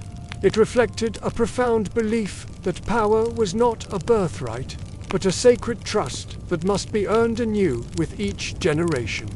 The ancestors watched through those bronze eyes, their approval as necessary as the blood that flowed in royal veins. Even the choice of bronze itself was laden with meaning. Unlike iron, with its raw aggression and association with warfare, or gold, with its soft malleability and showy opulence, bronze was a metal forged in fire, tempered by flame. It was resilient, yet capable of holding the finest details. It could last for centuries, yet it could be shattered if treated with disrespect. What better metaphor for the ideal of kingship? As the centuries passed, and the tides of history brought new powers to the shores of Africa, these bronzes faced a threat their creators could never have imagined. Colonial looters, blind to the true significance of what they stole, tore these sacred objects from their rightful place. They severed not just cultural heritage, but a living channel of spiritual governance. Now, these heads sit in quiet museum halls in London, Berlin, New York. To the casual observer, they might seem like relics of a bygone age, curiosities to be admired for their craftsmanship. But to those who know, to the descendants of Efe, who carry the old stories in their blood, those bronze gazers still speak. They still watch. They still wait. For the bronzes were never truly silent. Even now, separated from their homeland by oceans and decades, they whisper of a time when kingship was not just about power, but about balance. When a ruler's strength was measured not by the gold in his coffers or the size of his army, but by his ability to listen to his people, to the ancestors, to the very pulse of the earth beneath his feet. To truly understand Ife is to understand that its throne was shaped as much by the fire of the forge as by the bloodlines of dynasties. The act of rule was an act of constant creation, of maintaining harmony between the seen and unseen worlds. Just as bronze is an alloy, stronger than its component parts, so too was Ife's concept of leadership, a fusion of the earthly and the divine, the present and the past. As we stand now, at the crossroads of past and future, these bronzes serve as a powerful reminder. They speak of a time when art was not separate from governance, when spirituality was not divorced from statecraft. They challenge us to consider what true leadership means in an age of instant communication and global crises. For, in the end, the lesson of Ife's bronzes is timeless. Power, like metal, must be tempered. It must be shaped with skill and intention. It must be tested by fire, and it must always, always remember the gaze of those who came before. The story of Ife and its bronzes is not finished. Even now, voices rise, calling for the return of these sacred objects to their homeland. It is a call that echoes across continents, a reminder that memory refuses to be silenced, that heritage is not a relic to be locked away, but a living force that shapes the present and the future. As we close this chapter, let us carry with us the weight of bronze, the whisper of ancestors, and the enduring power of a tradition that saw leadership not as a right, but as a sacred duty. For, in understanding Ife, we understand something profound about ourselves, about the delicate balance between power and responsibility, between the seen and the unseen. The bronze heads of Ife may be scattered across the world, but their gaze remains unbroken. They watch, they wait. And perhaps, if we listen closely enough, they still have wisdom to impart wisdom forged in fire, tempered by time, and as enduring as the metal from which they were born.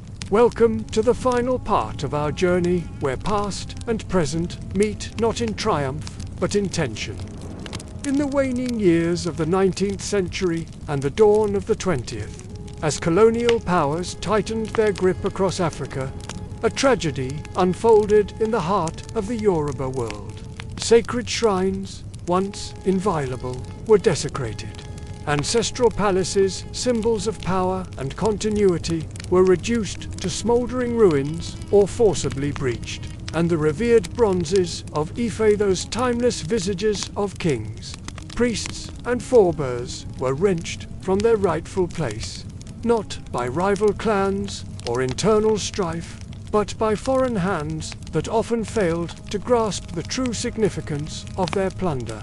British colonial officers, their uniforms crisp and their orders absolute, strode into hallowed courts.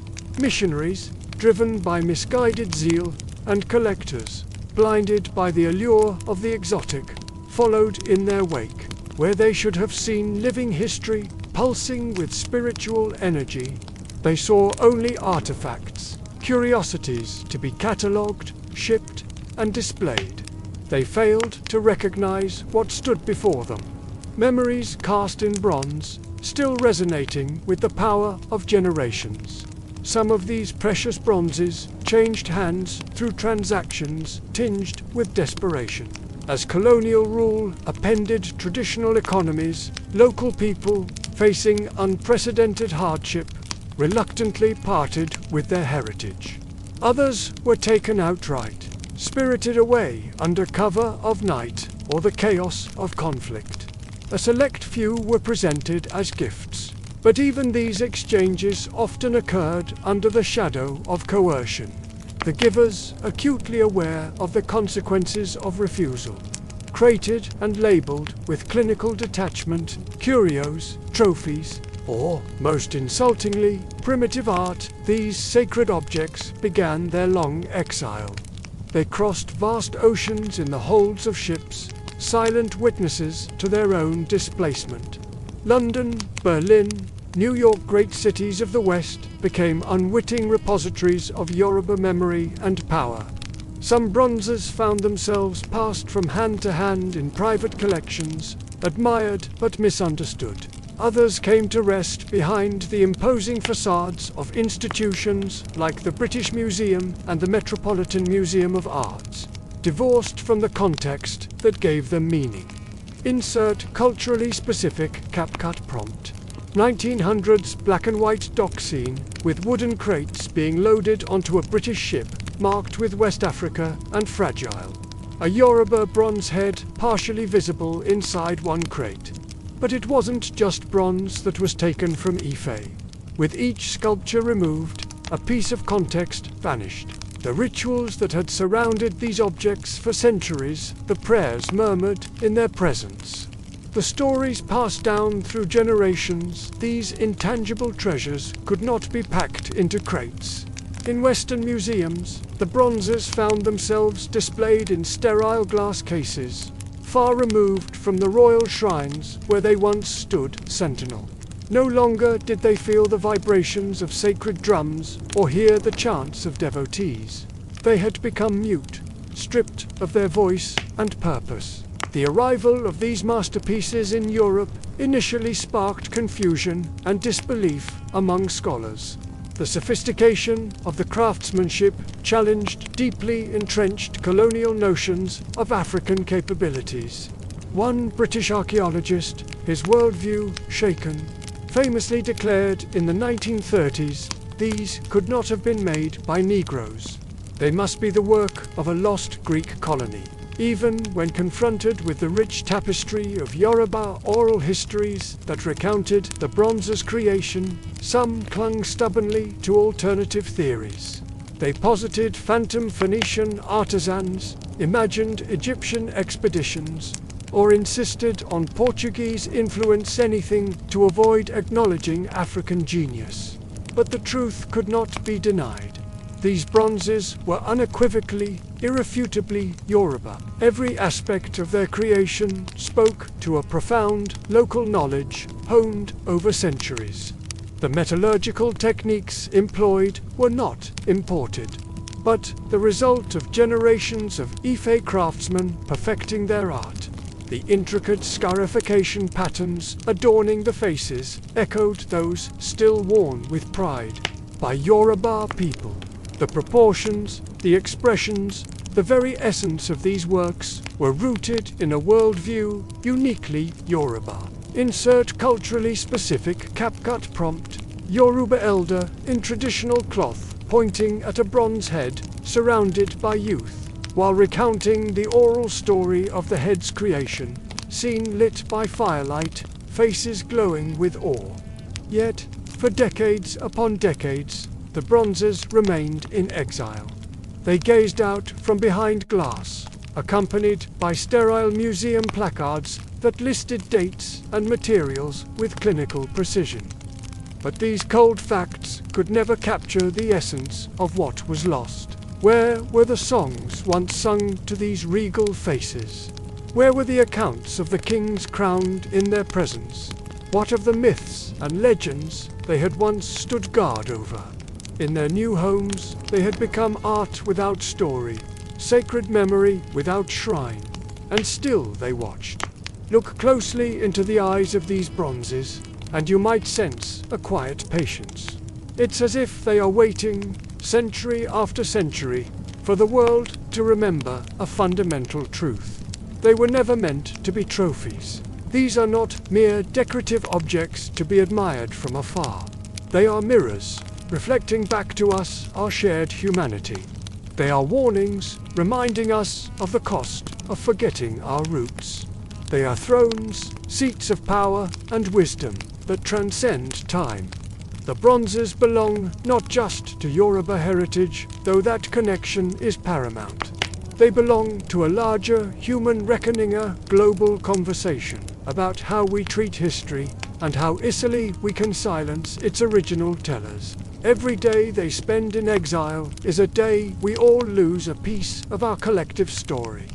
As we near the end of this segment, it is crucial to understand that the journey of the Ife bronzes did not conclude when they were loaded onto those ships so long ago.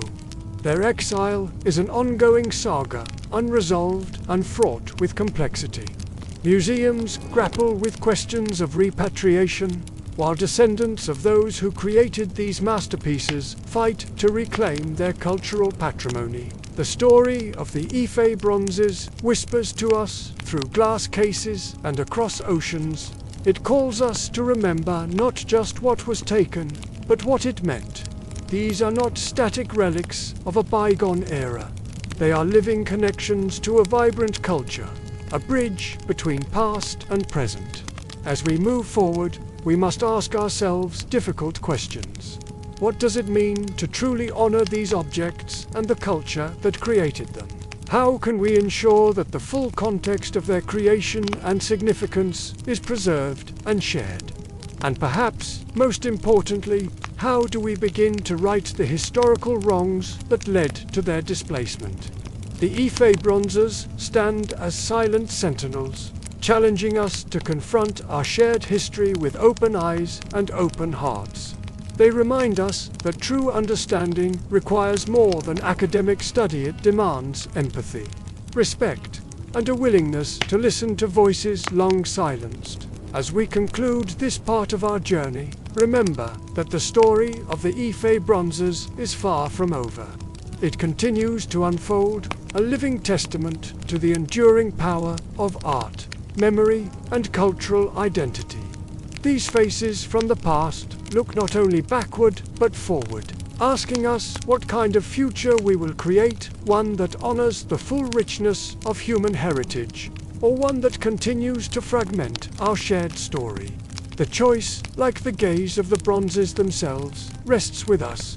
In the shadowed limestone corridors of the Ife royal compound, not all who walked wore crowns, but some carried power just as sacred. Royal status in Ife was not merely inherited, was enacted, remembered, and negotiated in spaces far from the public eye.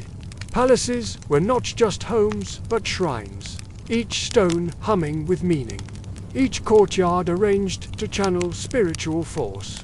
And within these stone enclosures, the lines between gender, priesthood, royalty, and ritual blurred like smoke from sacred incense. The air here is thick with history, heavy with the weight of countless prayers and sacrifices. As we step deeper into the heart of Ife's royal legacy, we find ourselves surrounded by walls that have witnessed centuries of power, intrigue, and divine communion. The very ground beneath our feet seems to pulse with an energy older than memory, a force that has shaped kingdoms and destinies. Let us pause for a moment and consider the royal wives not merely ornamental figures beside the king, but often priestesses and political advisors in their own right. The Queen Mother, known as the Aya Orba, held her own court within these sacred walls. Her wisdom guided spiritual matters, and in some periods, her influence swayed the tides of succession disputes. Picture her residence within the palace compound, a microcosm of cosmic order. Rooms aligned with the four cardinal points, each direction imbued with its own significance. Near the hearth, shrines to ancestral mothers stand sentinel, their presence a constant reminder of the lineage's strength. And tucked away, a private chamber reserved for communion with Deitiss's space, where the veil between worlds grows thin. As we gaze upon this sacred architecture, let our mind's eye conjure an overhead view of this Yoruba palace from medieval Ife. See how the layout emphasizes ritual and spirituality at every turn. Women's quarters are not separate, but integral to the flow of power. Sacred altars dot the landscape, their stone-carved icons watching over calabash offerings left in reverence. This is not just a dwelling, but a living, breathing entity, a conduit for divine energy. Young girls born into noble lineages were not idle princesses awaiting marriage. From their earliest years, they were steeped in the ways of power and spirit. Ritual dances became second nature, their bodies learning to speak the language of the gods. Sacred chants passed from mother to daughter, each syllable a key to unlock celestial doors. And in their nimble fingers, the art of bead stringing flourished not just for beauty, but as a means of communication with the ancestors. In Ife, a bracelet could speak louder than a sentence, its patterns and colors a code known only to the initiated. A veil, carefully placed, could signify readiness for sacred rites that would shape the destiny of nations. These were not passive rituals, mere pageantry for the masses.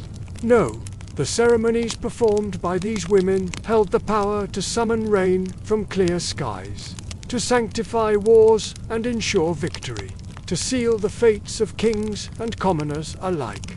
Their hands wove the very fabric of reality, their voices a bridge between the seen and unseen realms. In Ife, to speak of gender roles as we understand them today would be to miss the profound fluidity and symbolism inherent in their worldview. Some shrines opened their doors only to women, their mysteries guarded by priestesses whose lineage stretched back to the dawn of time. Others were the domain of men, keepers of different but equally vital cosmic truths. Yet, in both cases, true spiritual power resided not in separation, but in the delicate dance of cooperation and complementarity. This philosophy of balance extended beyond the realm of flesh and blood, manifesting even in the art that has survived the centuries. As we turn our gaze to the bronze and terracotta figures that have become synonymous with Ife's artistic legacy, we see a reflection of this cosmic equilibrium. Many of these sculptures defy easy categorization, their features a blend of masculine and feminine traits. Soft curves give way to commanding brows, delicate hands grasp symbols of authority. This was no accident of the artist's hand, but a deliberate choice of visual representation of a truth fundamental to Ife's understanding of the universe. The divine, in their eyes, transcended the limitations of male or female. It was, instead, the perfect balance of all aspects, a wholeness beyond mortal comprehension. Let us linger for a moment on these extraordinary creations. Imagine a slow pan across museum displays, where bronze Ife heads catch the light, their enigmatic expressions hinting at secrets long forgotten. See how the ambiguity of their features invites contemplation, challenging our modern notions of gender and power. As we move from these artifacts to recreations of ancient shrines, witness the interplay of male and female participants, their traditional garb a riot of color and symbolism. Here, in this sacred space, the boundaries we take for granted dissolve, replaced by a harmony as old as the earth itself. But what of the Uni, the king, at the heart of this intricate spiritual tapestry? Though history and tradition have always depicted the ruler as male, his role was far more complex than a simple embodiment of masculine authority. The Uni's spiritual duties required him to transcend the limitations of gender, to become a vessel for energies both masculine and feminine. During the Elojo festival, a time when the veil between worlds grows thin, the Uni must commune directly with Ogun, the fierce deity of iron and war. Yet, even in this most masculine of rituals, balance is key. The king dons ritual attire designed by women, its every fold and pattern imbued with protective magic. His words, though spoken in a man's voice, are guided by the wisdom of priestesses who channeled the power of ancestral mothers. In these sacred moments, the Uni is more than just a ruler. He becomes a living bridge between realms, a focal point where all the diverse energies of the cosmos converge. So, when we ask ourselves who truly had the right to be regal in ancient Ife, we must look beyond the simple trappings of crown and scepter. The answer lies not just in the accident of birth or the strength of one's arm, but in a person's capacity to carry the weight of ritual, to maintain the delicate spiritual equilibrium upon which the kingdom's prosperity depended. To be royal in Ife was to participate in an eternal balancing act between the visible world of flesh and blood and the invisible realm of spirit and ancestor. It was a sacred performance, lived out not in grand spectacles for foreign eyes, but in the quiet corners of shrines, in moments of silence heavy with meaning, in knowledge passed down not only through blood, but through the subtle languages of rhythm, gesture, and light. As the sun dips low on the horizon, casting long shadows across the sacred groves that dot the Ife landscape, let us pause to witness one final scene. Women gather in a clearing, their bodies adorned with intricate patterns that speak of lineage and spiritual office. As drums begin to echo softly through the twilight, they move in patterns as old as memory itself. Each step, each gesture is a prayer, a negotiation with forces beyond mortal ken. The firelight catches on faces marked with symbols of power and protection, each line a testament to the wearer's role in maintaining cosmic order. This is not mere dance, but a ritual that renews the very foundations of the world. In these twilight moments, we are reminded that the true power of Ife did not reside solely on gilded thrones or in imposing palace halls. It moved through strings of sacred beads, each one a repository of ancestral wisdom. It burned in herbs carefully selected and prepared for offerings that would please capricious gods. It danced through courtyards consecrated by centuries of devotion, each flagstone holding memories of countless royal feet. And it whispered in the rustle of robes worn by those who walked the razor's edge between the mundane and the divine. As night falls fully and the fires burn low, the echoes of ancient power linger in the air. The legacy of Ife's sacred royalty lives on, not just in museums and history books, but in the very soil of this land, in the blood of those who still call it home. It reminds us that true regality is not about dominion over others, but about one's place in the grand cosmic dance of balance, of wisdom and of powers both seen and unseen.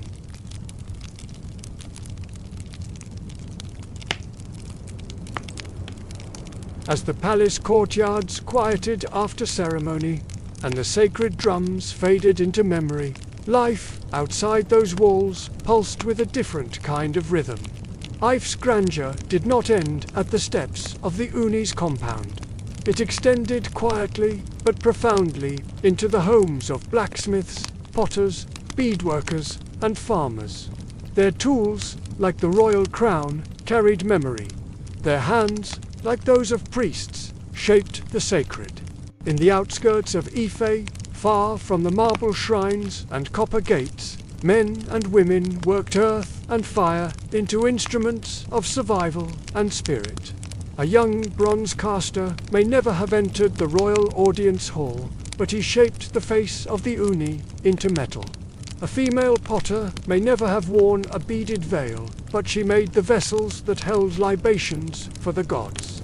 Their names may not have been etched in royal records, but their fingerprints were pressed into the rituals of empire. Imagine, if you will, the slow-motion scenes of traditional Yoruba craftspeople. The bronze caster, his face etched with concentration, carefully pouring molten metal into intricate molds using the lost wax method.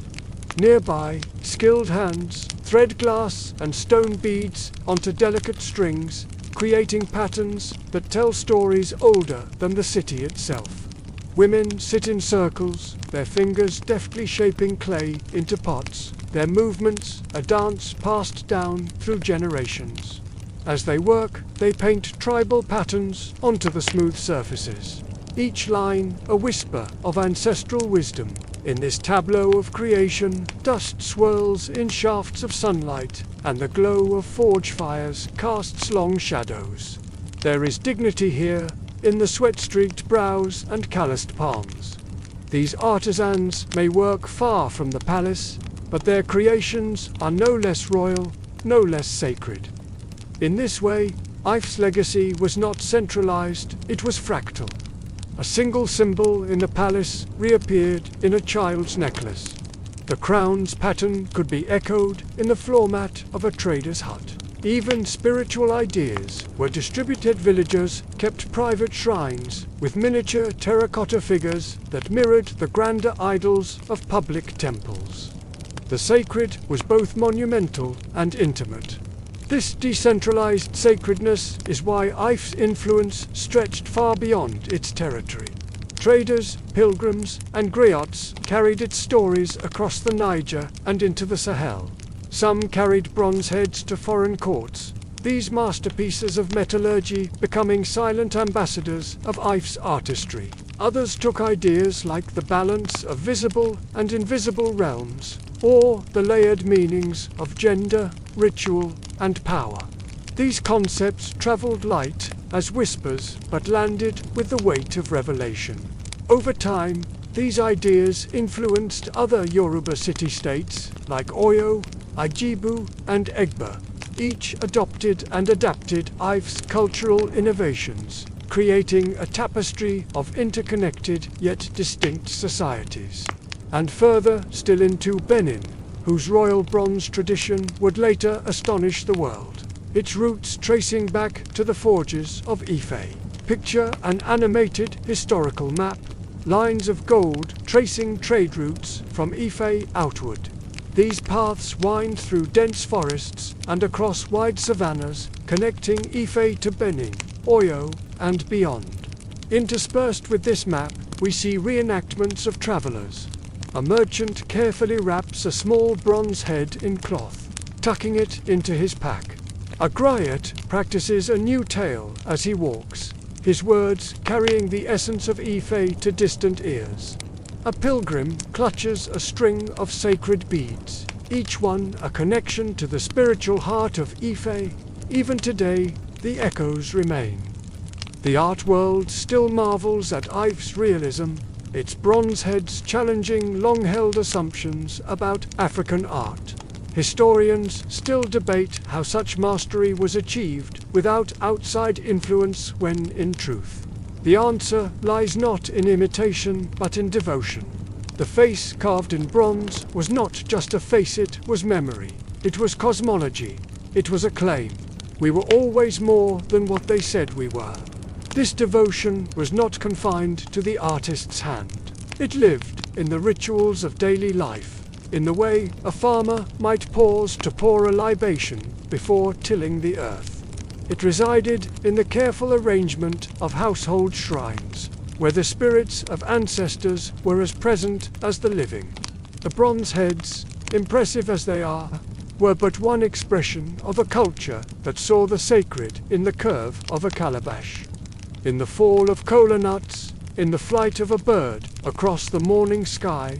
And so, the legacy of Ife is not just one of palaces or power, it is the quiet proof that culture, when rooted in spirit and shared in ritual, can outlive the empires it once served. It can hide in a forge, travel in a gourd, sleep in a calabash, and wake centuries later in a child's hands. This resilience is not passive. It is an active remembering, a conscious carrying forward of tradition. In modern-day Nigeria, young Yoruba men and women still don the regalia of their ancestors, not as costume but as connection. They gather in the soft glow of candlelight, reenacting rituals that bind them to Ife's legacy. Their movements echo those performed centuries ago in palace courtyards. But now they dance in community centers, in family compounds, in university quads. As they move, we might see their reflections in the glass cases of museums around the world. There, under soft gallery lights, Ife's bronze heads gaze out with timeless serenity. These artifacts, once symbols of power, now serve as bridges connecting past to present, Africa to the world. They stand as testament to the enduring power of Ife's artistic and spiritual vision. But the true power of Ife's legacy lies not in these museum pieces, impressive as they are. It lives in the continuation of craft and ritual, in the hands of a modern bronze caster using techniques passed down through generations, in the voice of a contemporary griot weaving old stories into new forms, in the movements of a dancer whose steps trace patterns as old as the city itself. This living legacy challenges us to see beyond the surface of things, to understand that a simple clay pot might hold centuries of knowledge, that a string of beads could be a map of the cosmos. It reminds us that greatness is not always loud, not always obvious. Sometimes it whispers, sometimes it hides in plain sight. As night falls over Ife's sacred hills, as it has for countless generations, we are reminded of a profound truth. Greatness is not only carved in stone or cast in metal, it is lived in the quiet corners of workshops, in the hushed reverence of household shrines, in the laughter of children playing games whose rules are older than memory. Ife's legacy continues, and sometimes the most sacred crowns are the ones shaped far from the throne. They are the crowns of knowledge passed from elder to youth, of skills honed over lifetimes, of stories told and retold until they become part of the listener's very breath. These are the true treasures of Ife, as valuable as any golden regalia, as enduring as any bronze sculpture. As the stars blink into existence above, mirroring the scattered fires of forges and homes below, we understand Ife was never just a city. It was, and is, an idea of balance between the seen and unseen, of power shared between palace and village, of art that serves both beauty and function. This idea, born in the cradle of Yoruba civilization, continues to resonate, to inspire, to challenge. In every bead threaded, in every pot fired, in every story told, Ife lives on. Its legacy is not a static thing trapped in the past, but a living, breathing entity that evolves even as it preserves. It is a reminder that true greatness lies not in conquest or in wealth, but in the ability to create, to inspire, to endure. And so, as we close our eyes to the sight of Ife's starlit hills, we open our hearts to its enduring message, that the sacred is all around us, that every hand has the potential to shape something divine, that every life, no matter how humble, can be a vessel for greatness.